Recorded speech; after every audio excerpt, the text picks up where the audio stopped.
오늘의 말씀은 느헤미야 1장 4절로 9절 말씀입니다. 하나님께서 오늘 우리에게 주시는 말씀 구약성경 느헤미야 1장 4절로 9절 말씀입니다. 이 계시의 말씀을 봉독할 때 다 함께 살아계신 하나님의 음성을 들으실 수 있기를 바랍니다.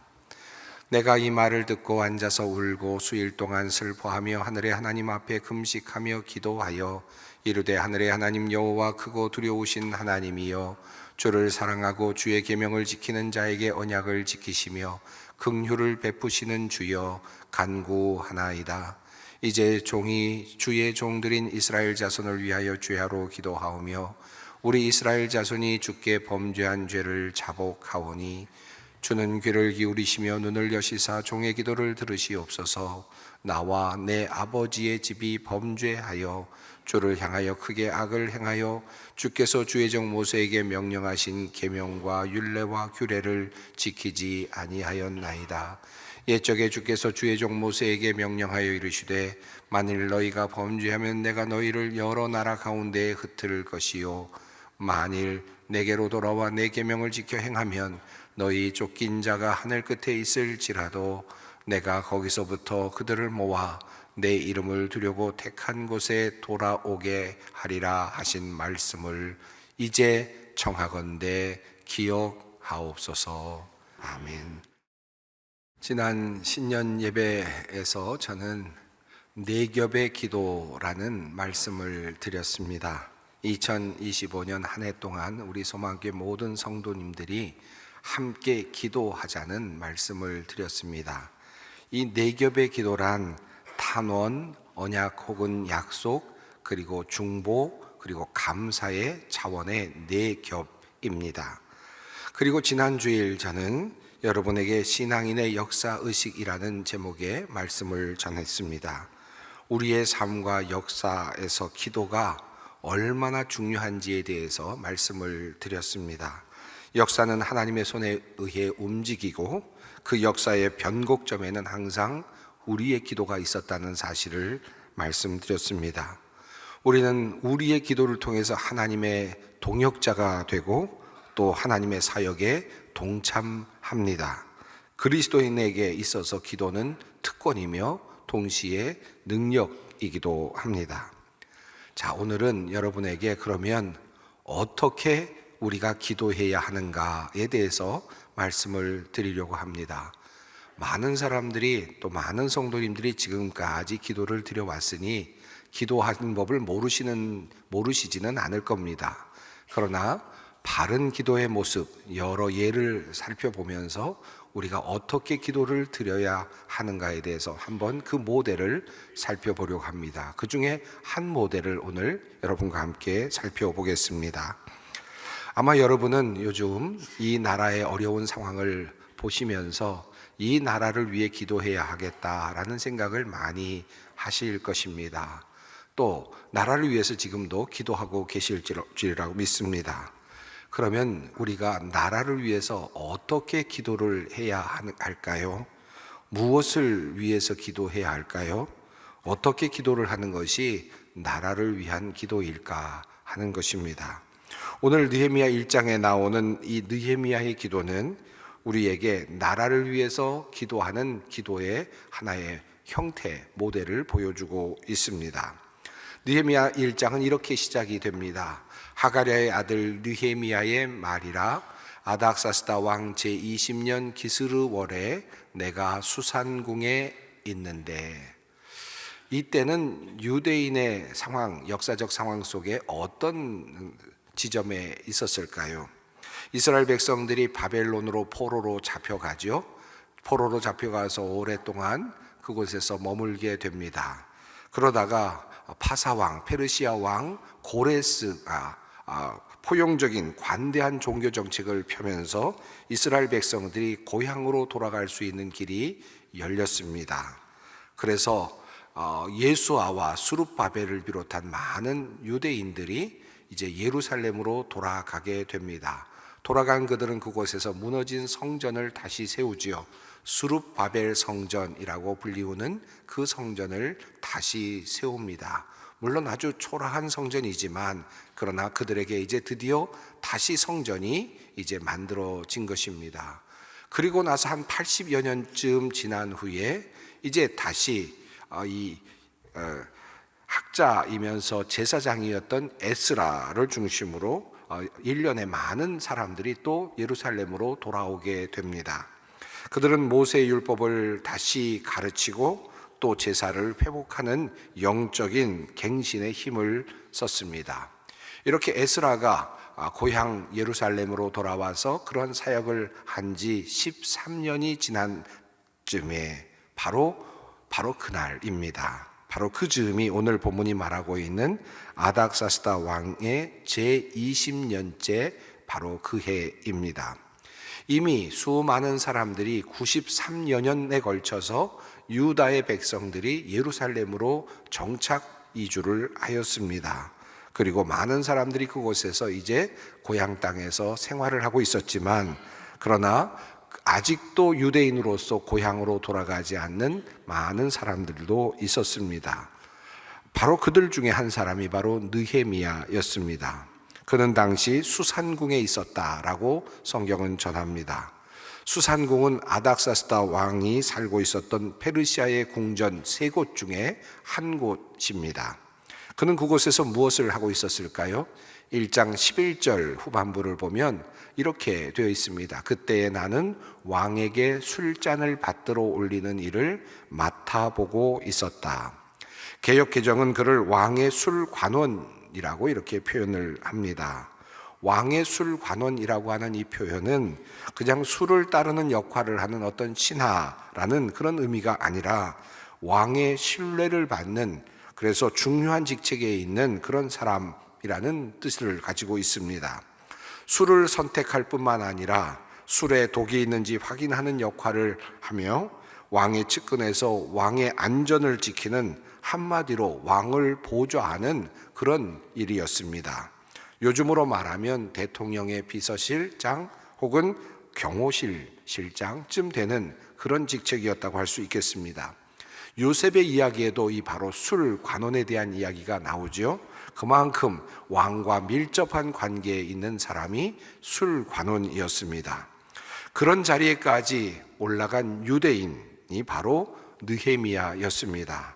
당시 유대인으로서 올라갈 수 있는 최고의 자리까지 올라갔겠다라는 생각이 듭니다. 한마디로 말하면 성공한 사람이었다고 할 수 있겠죠. 그렇게 왕의 측근에서 권력을 누리며 살아가고 있었던 느헤미야였지만 그는 항상 자기 자신이 유대인이라는 사실을 잊지 않았던 것 같습니다. 그리고 예루살렘, 자신의 고국을 생각하는 마음이 극진했던 것 같습니다. 그렇게 수산궁에서 술관원으로 살아가고 있었던 그에게 고국에 대한, 예루살렘에 대한 좋지 않은 소식이 들려왔습니다. 이미 유대인들이 예루살렘 고국으로 돌아가서 정착한 지 오랜 시간이 되었지만 아직도 예루살렘의 성벽이 완성되지 않았다는 것입니다. 제대로 갖추어지지 않았다는 것입니다. 그리고 설상가상으로 성문들이 모두 불타서 누구든지 마음껏 들락날락할 수 있는 상황이 되었다는 것입니다. 그래서 백성들이 주변 민족들에게 침략을 받고 어려움을 당하는 일이 속출하고 있다라고 하는 소식이었습니다. 그들이 내게 이르되 사로잡힘을 면하고 남아있는 자들이 그 지방 거기에서 큰 환난을 당하고 능욕을 받으며 예루살렘 성은 허물어지고 성문들은 불탔다 하는지라. 성경은 이렇게 그 내용을 전하고 있습니다. 이 이야기를 듣고 느헤미야는 나라의 백성들을 생각하며 마음이 아팠습니다. 얼마나 아팠는지 수일 동안 눈물을 흘렸고 그리고 슬퍼하며 하나님 앞에서 금식을 하였다고 합니다. 성경은 전합니다. 내가 이 말을 듣고 앉아서 울고 수일 동안 슬퍼하며 하늘의 하나님 앞에 금식하며 기도하여. 어떻게 느헤미야가 예루살렘을 위해 그토록 마음이 아플 수 있었을까?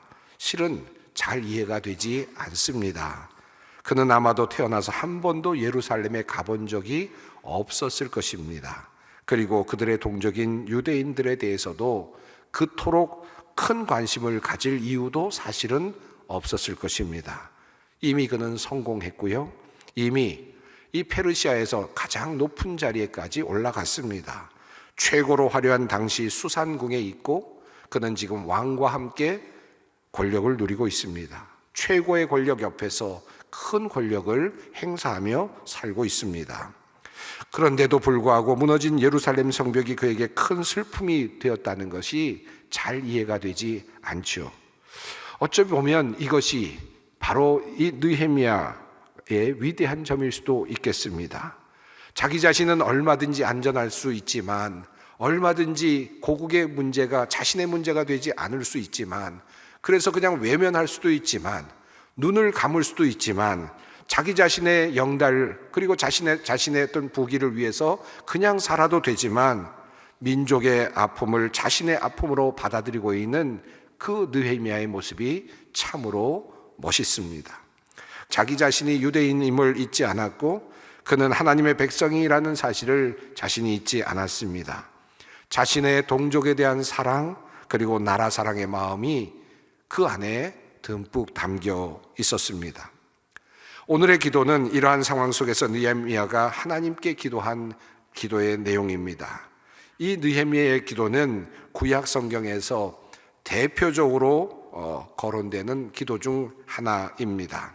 자, 느헤미야는 하나님께 어떻게 자신의 조국 그리고 유대 예루살렘을 위해 기도했을까요? 어려운 형편에 있는 예루살렘, 성벽이 무너져서 수많은 그 적들의 침략에 속수무책으로 당하고 있는 이 조국을 위해서 그는 무엇을 기도했을까요? 우선 그는 이렇게 기도를 시작합니다. 하나님을 부르지요. 이르되 하늘의 하나님 여호와 크고 두려우신 하나님이여, 주를 사랑하고 주의 계명을 지키는 자에게 언약을 지키시며 긍휼을 베푸시는 주여 간구하나이다. 그는 먼저 하나님의 이름을 부릅니다. 그런데 그 하나님이 어떤 분이신지, 자기가 믿고 있는 하나님이 어떤 분이신지를 이렇게 고백합니다. 주의 계명을 지키는 자에게 그 언약을 지키시는 하나님, 그리고 주님을 사랑하는 자에게 긍휼을 베푸시는 하나님이라고 하나님을 부르고 있습니다.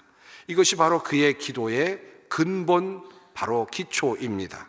이 느헤미야의 기도의 첫 부분은 우리가 무슨 이유로 기도를 통해 하나님께 은혜를 얻을 수 있는지 바로 그 사실을 우리에게 잘 알려주고 있습니다. 우선 하나님은 언약을 지키시는 분이시기에 우리가 하나님 앞에 그 언약을 가지고 가서 이 약속을 들이대면서 하나님께 말씀을 드리면 하나님은 반드시 그 약속대로 이루어 주신다라고 하는 믿음이 바로 느헤미야의 믿음입니다. 두 번째는 하나님은 긍휼히 여기시는 분이시기에 우리가 하나님 앞에 긍휼하심을 구할 때 하나님께서는 우리에게 너그럽게도 은혜를 베풀어 주신다는 믿음이 두 번째, 그 바로 기도의 근거입니다. 우리가 기도의 응답을 받을 수 있는 이유는 바로 이 두 가지 사실 때문입니다. 자, 이제 이 믿음의 판단 아래서 우선 느헤미야는 하나님께 긍휼을 구하며 나아갑니다. 바로 회개의 기도, 탄원의 기도입니다. 이제 종이 주의 종들인 이스라엘 자손을 위하여 주야로 기도하오며 우리 이스라엘 자손이 주께 범죄한 죄들을 자복하오니 주는 귀를 기울이시며 눈을 여시사 종의 기도를 들으시옵소서. 나와 내 아버지의 집이 범죄하여 주를 향하여 크게 악을 행하여 주께서 주의 종 모세에게 명령하신 계명과 율례와 규례를 지키지 아니하였나이다. 조국을 위한 느헤미야의 기도는 회개와 탄원의 기도로부터 시작이 됩니다. 네 겹의 기도 중 첫 번째 말씀드렸던 부분이죠. 그 차원입니다. 왜 느헤미야는 예루살렘 성벽이 무너져 내려서 백성들이 수치를 당하고 있다는 소식을 듣고 주님께 먼저 회개의 기도를 드렸을까요? 이렇게 기도를 드릴 수 있지 않았겠습니까? 하나님, 예루살렘 성벽이 무너졌고 그리고 성문이 다 불에 탔답니다. 하나님, 속히 성벽이 재건되고 성문이 다시 복원되게 해 주십시오 라고 그렇게 기도를 하면 되지 않겠습니까? 그런데 그는 그렇게 기도를 드리지 않습니다. 도리어 무너진 성벽을 바라보면서 도리어 이스라엘의 죄악을 먼저 생각합니다. 하나님께서 우리 백성을 심판하고 계신다는 사실을 그는 영적으로 깨닫고 있는 것입니다. 느헤미야는 예루살렘의 성벽 훼손과 무너짐, 그리고 백성들이 수치를 당하고 있는 이 상황이 단지 군사적인 어떤 문제 혹은 사회적인 문제 혹은 정치적인 문제로 보지 않았습니다. 하나님과 이스라엘, 하나님과 하나님의 백성 사이에 끊어진 관계, 바로 이것 때문에 일어난 사실이라는 사실을 그는 그렇게 영적으로 진단을 하는 것입니다. 사랑하는 성도 여러분, 오늘날 우리 한국 사회가, 이 대한민국이 참으로 어려운 국면에 있습니다. 국가적인 혼란과 어지러운 현실이 이어지고 있습니다. 이 문제를 우리는 어떻게 이해해야 하겠습니까? 단지 그저 어떻게 일어난 대통령의 어떤 일로 인한 어떤 하나의 해프닝, 정치적인 상황, 혹은 경제, 혹은 사회적인 문제일까요? 혹은 국회에서 일어나고 있는 어떤 상황, 이것 때문에 발생한 어떤 문제일까요? 느헤미야가 만일 살아서 오늘의 문제를 와서 우리에게 진단해 준다면 아마도 제일 먼저 이 민족의 죄악을 먼저 지적하며 우리에게 회개하라고 말씀하실 것입니다. 이 나라의 백성들이 영적으로 범죄하고 불의에 빠져 있기 때문입니다. 하나님을 멀리하였기 때문입니다. 하나님을 인정하지 않았기 때문입니다. 하나님을 떠났기 때문입니다. 교회가 기도하기를 그쳤기 때문입니다. 교회가 하나님의 말씀을 따라 온전하게 살아내지 못하였기 때문입니다. 교회가 세상의 빛이 되지 못하였기 때문입니다. 도리어 세상의 비난거리가 되어왔기 때문입니다. 교회의 문제이고 그리고 우리의 죄악입니다. 이러한 회개 탄원의 기도, 이것이 우리에게 필요합니다. 느헤미야의 기도가 바로 그러했습니다. 이러한 회개 탄원의 기도에서 한 가지 주목해 볼 것이 있습니다. 멀리 수산궁에 살고 있는 느헤미야, 예루살렘과는 정말 먼 거리에 살고 있었던 느헤미야입니다. 그런데 그는 나라를 위해 기도하면서 백성들의 죄악을 회개하면서 그는 자기 자신도 그리고 자기의 집도 바로 이 죄악에서 예외가 아니라는 사실을 주님 앞에 고백합니다. 우리 이스라엘 자손이 주님을 거역하는 죄를 지은 것을 자복합니다. 저와 저의 집안까지도 죄를 지었습니다. 회개의 기도, 느헤미야의 회개의 기도는 자기 자신을 포함시키는 기도입니다. 나도 예외가 아닙니다. 저 사람이 잘못했기 때문이 아닙니다. 바로 나 때문입니다 라고 하는 기도입니다. 내가 잘못했습니다. 내 가족이 잘못했습니다. 우리가 잘못했습니다 라고 하는 고백입니다. 얼마든지 이럴 수 있죠. 내가 무슨 상관이 있습니까? 나는 수산궁에 있습니다. 나는 지금까지 이곳에서 아무 일 없이 잘 살고 있습니다. 지금 예루살렘으로 갔던 사람들이 문제 아닙니까?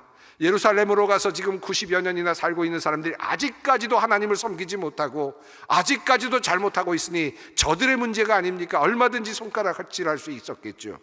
그런데 느헤미야는 그렇게 기도하지 않습니다. 대통령의 문제입니다. 국회의원의 문제입니다. 국무위원의 문제입니다. 국군의 문제입니다라고 손가락하지 않습니다. 저 사람 때문에 문제입니다라고 말하지 않습니다. 회개의 기도에서 주님께 기도하는 것은 나의 잘못입니다. 나 때문입니다. 나의 문제입니다. 주님 나를 용서하소서. 우리 백성을 용서하소서. 이것이 바로 느헤미야가 드린 기도입니다. 우리가 주님께 매우 큰 잘못을 저질렀습니다. 주님의 종 모세를 시키시어 우리에게 내리신 계명과 율례와 규례를 우리가 지키지 않았습니다. 이렇게 회개와 탄원의 기도를 드린 느헤미야는 주님과의 언약을 상기시키는 기도로 기도를 전환합니다. 옛적에 주께서 주의 종 모세에게 명령하여 이르시되 만일 너희가 범죄하면 내가 너희를 여러 나라 가운데 흩을 것이요 만일 내게로 돌아와 내 계명을 지켜 행하면 너희 쫓긴 자가 하늘 끝에 있을지라도 내가 거기서부터 그들을 모아 내 이름을 두려고 택한 곳에 돌아오게 하리라 하신 말씀을 이제 청하건대 기억하옵소서. 이제 느헤미야는 그의 기도에서 주님의 약속을 붙잡습니다. 주님께서 약속하신 대로 꼭 해주십시오 라고 그렇게 기도를 하는 것입니다.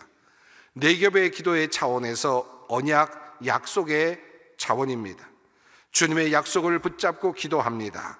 그리고 하나님께서 그 언약을 지켜달라고 그렇게 기도합니다. 기도에는 이 백성을 반드시 주님의 계명을 지키는 자리로 돌아오게 하겠다는 결연한 의지가 담겨 있습니다. 아직 그렇지 않죠. 하지만 그는 하나님께 그 약속을 상기시키면서 하나님, 그 약속을 잊지 말아 주십시오. 이 백성이 주님 섬기는 길로 돌아오기만 한다면 주님께서는 용서해 주시고 이 백성에게 은혜를 베풀어 주십시오. 그 약속 잊지 않으셨지요? 라고 그렇게 간청을 하는 것입니다.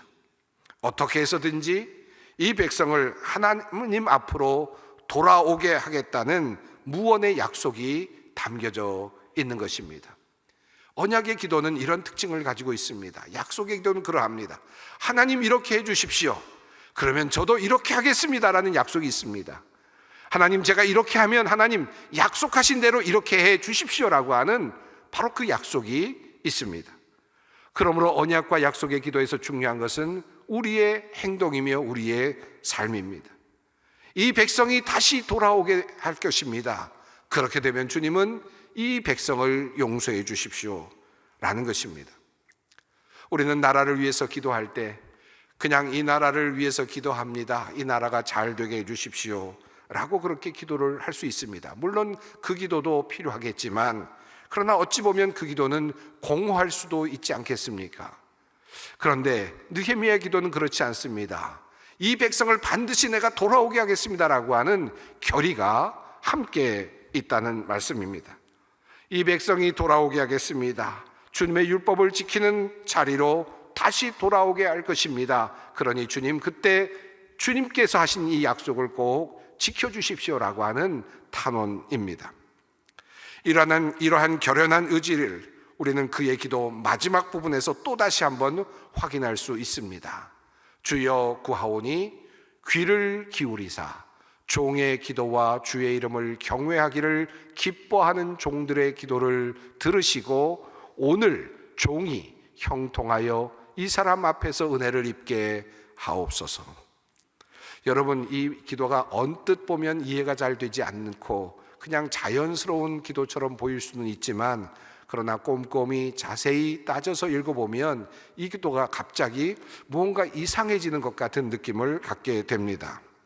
여러분, 이 기도가 어떻게 보이십니까? 나라를 위한 기도로 시작되지 않았습니까? 백성들을 위한 기도로 시작되지 않았습니까? 허물어져 있는 예루살렘 성벽을 두고 하나님께 울면서 기도를 시작하지 않았습니까? 금식하며 주님께 기도를 시작하지 않았습니까? 그런데 그 기도가 이어지다가 마지막 부분에서 이렇게 되는 것입니다. 주님, 그러므로 제가 형통하게 좀 해주십시오. 제가 좀 잘 되게 좀 해주십시오. 제가 왕에게 은혜를 좀 있게 해주십시오. 자기가 잘 되게 해달라는 기도로 마무리되고 있다는 것입니다. 새 한글 성경은 이렇게 번역합니다. 오늘 주님의 종인 제가 부디 잘 되게 해 주십시오. 이 사람이 저에게 자비를 베풀게 만들어 주십시오. 왜 그는 그렇게 기도를 하고 있을까요? 나라를 위한 기도, 백성을 위한 기도, 예루살렘을 위한 기도를 드리고 있던 그는 왜 자기 자신이 잘 되게 해달라고, 자기 자신이 형통하게 해달라고 그렇게 기도를 하고 있는 것입니까? 저는 이 기도에는 매우 중요한 그의 마음이 담겨져 있다고 생각합니다. 그는 이 기도를 하면서 자기 자신이 이제 이 하나님의 나라를 바르게 세우는 일에 어떻게 해서든지 참여해야만 한다는 당위성, 의무감을 가지고 있는 것입니다. 그래서 그는 이렇게 기도하는 것입니다. 제발 좀 제가 잘 되게 해주십시오. 그래서 제가 이 백성을 위해서, 이 고국을 위해서 무엇인가를 좀 할 수 있게 해 주십시오 라는 기도입니다. 저를 좀 사용해 주십시오 라는 기도입니다. 제가 여기 있나이다, 저를 사용하십시오 라고 하는 기도입니다. 그 의미가 저를 형통하게 해 주십시오, 제가 좀 잘 되게 해 주십시오 라고 하는 기도로 표현되고 있습니다. 이 느헤미야의 기도는 수상궁에 있는 자기 자신이 이제 좀 더 큰 영화를 누리고 더 부유하게 되고 더 높은 자리에 오르게 해달라고 하는 그런 기도가 아니었습니다. 자신의 영달을 위한 기도가 아니었습니다. 내가 잘 되어서 우리 가족들이 더 행복하고 더 멋진, 더 좋은 삶을, 부유한 삶을 살게 해달라고 하는 그런 기도가 아니었습니다. 기복적인 기도가 아니었습니다. 자신의 의무, 자신의 해야 할 일을 생각하면서 그 일을 하기 위해서 나에게 힘을 좀 달라고 하는 그런 간절한 기도였습니다. 하나님, 제가 이 일에 사용되기를 바랍니다. 제가 하겠습니다. 저를 써주십시오. 부디 제가 잘 되어서 예루살렘 성벽을 재건하는 일에, 그리고 이스라엘 백성들이 주님께로 돌아오는 일에 제가 쓰임을 받게 해 주십시오. 저를 좀 형통하게 해 주십시오. 그는 이렇게 기도를 하고 있습니다. 그의 기도는 간결하죠. 하지만 그의 기도는 간절합니다. 그리고 그의 기도는 자신을 내어놓는 기도입니다. 그 이후 결국 2장을 보면 그는 왕에게 은혜를 입습니다. 그가 기도했던 대로 형통해집니다. 잘 됩니다. 그래서 고국 땅으로 돌아갈 수 있게 되죠. 그리고 갖은 박해와 방해에도 불구하고 그는 예루살렘 성벽을 세우는 일을 완성합니다. 그리고 이스라엘 백성을 하나님께로 이끌어 갑니다. 그는 진정한 백성의 지도자였습니다. 그가 나중에 수산궁으로 다시 돌아왔을까? 다시 술관원이 되었을까? 사실 분명하지는 않습니다. 그는 기록에 따르면, 성경에 따르면 잠시 다시 수산궁으로 돌아왔던 기록이 있습니다만은 다시 예루살렘으로 돌아갑니다. 그리고는 그 다음에 흔적이 없지요. 사실은 그는 아마도 예루살렘에서 자신의 삶을 마무리했을 것입니다. 부유하고 명예롭고 얼마든지 잘 살 수 있는 그 자신의 길을 내려놓고, 그리고 백성을 위하여 헌신했던 한 사람이 바로 느헤미야였습니다. 저는 이 느헤미야의 기도가 우리 모두의 기도가 되었으면 참 좋겠습니다. 우리 젊은이들이 하나님 앞에 이렇게 기도할 수 있었으면 좋겠습니다. 하나님, 제가 좀 잘 되게 해 주십시오. 저로 형통하게 해 주십시오. 제가 부유하게 되어서 내가 잘 살기 위해서가 아니라 이 나라를 위해서 일하고 싶습니다. 이 나라를 바로 세우는 일에 내가 헌신하고 싶습니다. 제가 이런 비전을 갖고 있습니다. 하나님, 저에게 함께 해 주십시오. 제가 일을 하겠습니다. 우리 젊은이들이 오늘날의 상황을 보면서 하나님 앞에 이렇게 기도할 수 있었으면 좋겠습니다. 오늘날 국회의원으로 있는 많은 분들, 혹은 또 정치 지도자로 있으신 분들, 국가에서 국가를 경영하고 있는 많은 분들, 국무위원들, 이런 분들이 이 말씀 안에서 다시 한번 깊이 묵상할 수 있었으면 좋겠습니다. 내가 왜 이 자리에 있는지, 나는 왜 이 자리에 하나님께서 있도록 두셨는지를 한번 생각해 보면서, 나는 이 자리에서, 형통함의 이 자리에서 나는 무엇을 해야 하는지를, 나라를 위하여, 국가를 위하여 무엇을 해야 하는지를 깊이 묵상하고 기도할 수 있었으면 좋겠습니다. 오늘 이 자리에 있는 모든 성도님들도 마찬가지입니다. 각자의 자리가 있죠. 사업하는 분은 사업하는 자리에서, 가르치는 분은 가르치는 자리에서, 그리고 또 정치하는 분은 정치하는 자리에서, 여러 자리에서 여러분의 자리가 있을 겁니다. 그 자리에서 하나님 이 자리에서 내가 형통하게 해주십시오. 그리하여 이 나라를 바로 세우는 일에 제가 사용되게 해주십시오. 간절한 기도로 하나님께 우리가 모두 함께 기도할 수 있었으면 좋겠습니다. 사랑하는 성도 여러분, 이제부터 나라를 위한 기도를 함께 하십시다. 나라를 위한 기도가 우리 속에서 시작되기를 바랍니다. 그래서 이 나라에 우리가 무엇인가를 해낼 수 있는 진정한 주님의 사람들이 되었으면 좋겠습니다. 나라를 위한 기도자 우리 모두가 되기를 바랍니다. 함께 기도하겠습니다. 하나님, 느헤미야를 통해 나라를 위한 기도의 모범을 보게 하심을 감사합니다. 나라를 위한 우리의 기도가 끊이지 않게 하시고 나라를 살리려는 우리의 결단이 날마다 이어지게 하시옵소서. 하나님, 우리가 형통하게 해 주십시오.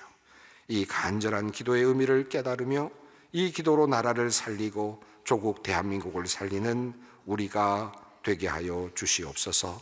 예수님의 이름으로 기도드립니다. 아멘.